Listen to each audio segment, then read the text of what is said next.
Alright, I'd just like to clarify something I said in my previous video in regards to mixing up the sort of gender roles in Sentai. I just wanted to say that if they were to do, we are talking about Japan, and they do have a tendency to sort of go for the humorous stereotypes, playing on those. So if we're ever to do potential male Pink Ranger, male Spirited Ranger, I certainly wouldn't want it to be like some sort of really flaming homosexual stereotype. Not that I have any problem with them doing a gay Power Ranger at some point, or a gay Sentai hero, but you know, just like with can't think of the name right now. The Ninja Blue, you know, it's there. He's light blue. It's usually reserved for female Rangers, but whatever, it's there. I don't know why I'm talking about this continuing on, but I just wanted to open that. I have no idea if I'm addressing anybody's comments, because I'm actually recording all 5 of these commentaries in the same day, so, yeah. But anyway, this is a video that wasn't going to be a video on its own at all. I understand why it has the least number of views of any part of the series. It really was originally just going to be a little tiny wrap-up that ended up being, you know, put into its own video. And I only watched the first episode of each of these Sentai series, O-Ranger, Car Ranger, and Mega Ranger. That's all I really felt I needed. And I can sort of see how people might think that if I were to go ahead and make this extensive of a video, I might as well just spread it out into 3 different parts and do a whole video on each one, just like I did with the previous 3. Well, previous 4, but you know what I mean. But, I mean, this is always intended to be about Mighty Morphin Power Rangers. I feel that's the series that I know most closely, and that's also the, you know... Perhaps O-Ranger had been paying before I do want to say, I have some comments, people saying this isn't the first time that a Sentai series has had 2 female Rangers. I knew that. I did know that. But this was, O-Ranger would have been the first Sentai series made in the wake of Power Rangers' success, because Season 1 would have just been finishing around the time that Kaku Ranger started, or was released in pre-production. So obviously they wouldn't have been able to evaluate how well Power Rangers did at that point, not in time to make a new series. O-Ranger was the first series to be made after that happened. So that's why I think they might have had some influence on how they did their casting. And yeah, I don't know why they call him the Gold Ranger. He's very obviously a Black Ranger. He's wearing a, this is the gold accent, whatever.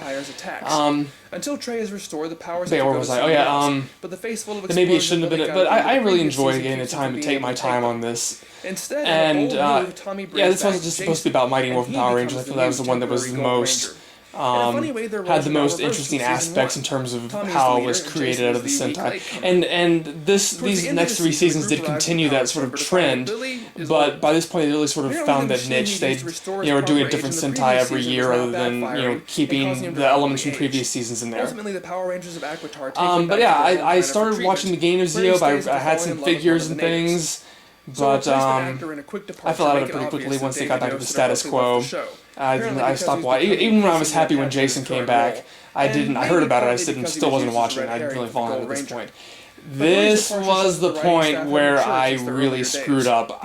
In my defense, I had no way of knowing. It was literally a couple of days after I posted this video that No Pink Spandex had posted his interview with David Yost, where he explained exactly why he left the show, and it had nothing to do with what I said, according to him at any rate. It's actually really, you really should check it out if you get a chance, if you haven't seen it already. That apparently it was about, in regards to his sexuality, that he felt compelled to leave the show and just being bullied for it. The producers of the show at the time have refuted that.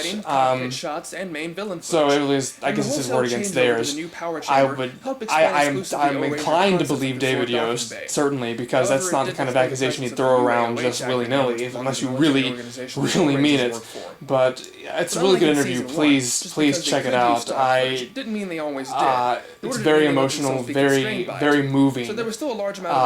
Just really inspiring story too. It's great, but I hate that I don't have the accurate information in my video now. But the information just didn't exist until that interview came out. So there's really nothing I could do about that. She was so hot, that villainous. I love the theme song for Car Ranger. I love all of the Sentai theme songs. This is so ridiculous, but it's so fun. I did see Turbo, a Power Rangers movie, even though I really pretty much stopped watching Power Rangers at this point for good. There are certain movies that I guess every kid from a certain generation sees, and that's kind of one of them. If you're from the Power Rangers generation, you really did end up seeing this, even if you'd stopped watching it by that point. So I saw Turbo, so I did know what was going on. I did know about Justin, I did know about Rocky leaving, I think I vaguely became familiar with the cast changeover. Oh, and Hillary Shepard Turner, the first Diva Talks, is just sort of off topic. But for any Star Trek fans out there, she was in a couple episodes of Star Trek Deep Space Nine. She was one of the genetically engineered savants that Dr. Bashir had to counsel late in the series, so that was kind of funny. Zordon returns just long enough to switch out Tommy, Adam, Catherine, and Tanya with TJ, Carlos, Cassie, and Ashley, who fall into I didn't know. I'm not sure if I knew it happened in this season, but I did know that they did eventually just sort of replace the entire cast. And I guess that was really the point where I was like, yeah. Even if I didn't have any interest in going back to Power Rangers at that point, I just didn't really care about these new characters. So that really sort of was the last nail in the coffin for me. So that was it for Power Rangers. Turbo Power Rangers movie was like the last thing I saw. That was it. I do like how they did incorporate Nasada into this season, because they did know that was a Mega Ranger concept that they did incorporate into Power Rangers in space and sort of put it back. But yeah, they put back into Power Rangers Turbo. This section was something I recorded later. This wasn't part of my original script. I just added it in later. And I think I actually made this up on the fly, because I was afraid it was too much plot synopsis. I really wanted to get more of that behind the scenes kind of thing that I felt might have been lacking in this one. So I did want to put in this kind of real world stuff in there. I think I might have sped this audio up a little bit. I think it might have been the first time I ever used that, which is something I did a lot in the contest I'm doing right now, where I have time limits. But I think I sped this up. I might be misremembering that. Causing the following year's Car Ranger to be purposely silly and comedic. I don't know, but I might have had to do that just because it was unscripted. Can work in a series without continuity. And just to sort of hide the fact that I was sort of having to be slow and methodical to make sure I didn't step over my own lines. But I could be wrong about that. I might have only been later on I started doing something like that. Unfortunately, Saban didn't do their research too well, because while Denji Sentai Mega Ranger had some space themes, it was mostly centered around virtual reality and gaming. Based on the ones I've seen so far, I think Mega Ranger actually sort of feels most like Power Rangers, just because it has teenage protagonists, and that's sort of what you're used to seeing in early Power Rangers. Once again, the boys get shifted around. TJ becomes blue and Carlos becomes black. And they spend the season planet hopping on the Astro Megaship, unsuccessfully trying to find Zordon. Andros is also trying to find his long-lost sister. Yeah, I did hear about Power Rangers in space. This is after I'd already heard about the cast change and wasn't interested in that. In my mind, it was like, oh, you're going into space? Shows only go into space when they're out of ideas. This obviously can't be any good anymore. I don't think why is this show still even on anymore? It's been like it's been over 5 years at this point. Why are we still doing this? But apparently it was really good. All of my information from In Space and Beyond that, or from history of Power Rangers and Car I did. I don't know anything about these shows at all, so I really should. It's a good thing I didn't do a full video on all of these. As for the Zordon thing, I just want to say it is really cool and powerful. I think I did watch this episode just to see this, such a powerful moment and a big moment of the series. But there it is again, the echo. But I do find it kind of funny that if Zordon knew that all required to defeat the forces of evil was him dying, why he spent half a decade recruiting teenagers to do his dirty work for him, putting them into dangerous and possibly fatal situations, and all it requires is somebody to kill him. Obviously, he wouldn't want to die, but if it's between that and just take some responsibility earlier. Why did you wait all this time to tell somebody to kill you? Base of operations as the Space Rangers. Whatever. Paul Schreier's Bulk staying on as the last remaining original character, and the main villain from the previous season becoming a replacement Pink I think Ranger I might have caught the first episode of this in reruns when I was in college. And thought it was funny. They were going into space still, and Bulk was still there. Eventually, the property would be sold to Disney, and the series would continue for a total of 17 seasons. But I enjoyed this sort of overview that I did here. I liked the way this video turned out. out, even if it was sort of just, wasn't as in-depth, because I was, doing 3 different Sentai series. Back the property and is planning to restart it again for 2011. I did enjoy getting to sort of sum up, and to a lesser extent, 3 seasons that followed. and as I say here, I do like, if you've seen my Dragon Ball videos, you know that I'm really a stickler when it comes to translating foreign properties accurately.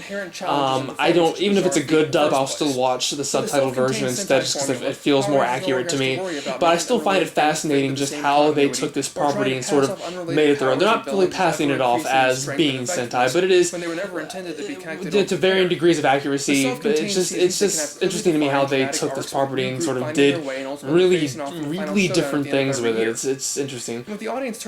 I didn't use the music for this. I didn't really cover Lost Galaxy or Ginga Man, but you should listen to the Ginga Man theme song. It is a trip. It feels like it came out of like a 1970s television show. It's just so, it's crazy. It is just listen to that song. It's great. Seasoned Rangers interacting with rookies. With the yearly turnaround, but yeah, I do like both sort of methods. They do have their strengths and weaknesses, so I like that. Like Jason, Kimberly, Adam, or Billy. I did like the sort of legacy of different characters staying on for certain amounts of time and sort of gradually changing the characters over little by little. I like making this whole image of the different Tommy characters. It's cool. It took me a long time to get the images to line up perfectly. I was really a stickler for making sure they lined up exactly and were the same size. I'm crazy. I'm just very crazy. We didn't know it was supposed to be Bill Clinton dressed up in the Power Rangers costume, just like my Halloween costume and I dressed up as Jason. But thank you so much for watching these videos and for apparently really getting involved into this Power Rangers series. I loved making it. It was great getting back into this Power Rangers, if only for a little while. But it's all thanks to you that this became as big for me as it did. This is some of my most highest viewed videos, so thank you so much for watching, and thank you for watching these commentaries, and I hope you'll continue to watch all my videos. Alright, thank you, bye.